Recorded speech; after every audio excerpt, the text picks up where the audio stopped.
If you are just starting to consider seeing snakes, there's a couple things you need to know. I'm gonna give you 4 tips on how to get started in snake medicine.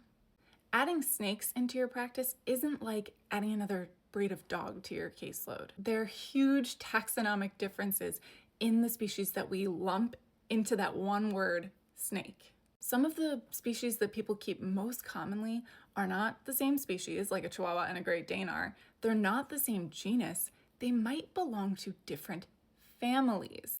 This would be the equivalent of extrapolating from a Chihuahua and applying to a walrus or a bear. Tip number 1, mentorship is critical.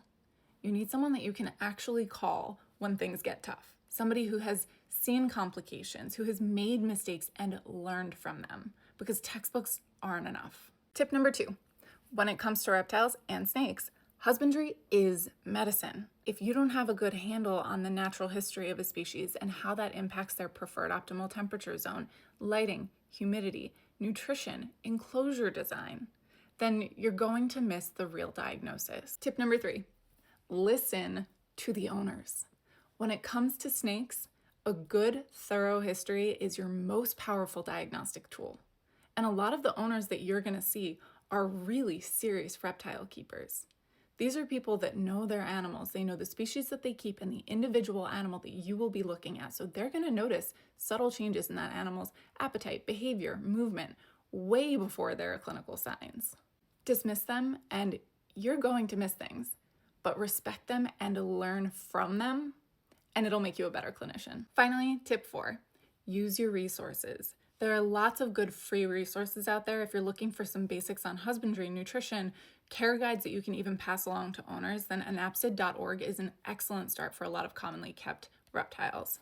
If we're talking about books, then this exotic animal medicine got me through my very first year as a rotating intern when I was seeing exotics. It is not reptile specific. It goes through a bunch of different exotic species, and there's probably, I hope, an updated newer version out there, but that book is really, really good for giving you a system by system overview of a lot of different species. When you're ready to make a more serious investment, it's this one, Reptile and Amphibian Medicine. Yeah, reach out to exotic vets, go to conferences, read primary literature, and please ask questions. There's absolutely no shame in saying, I'm still learning, but there might be harm in pretending that you're not.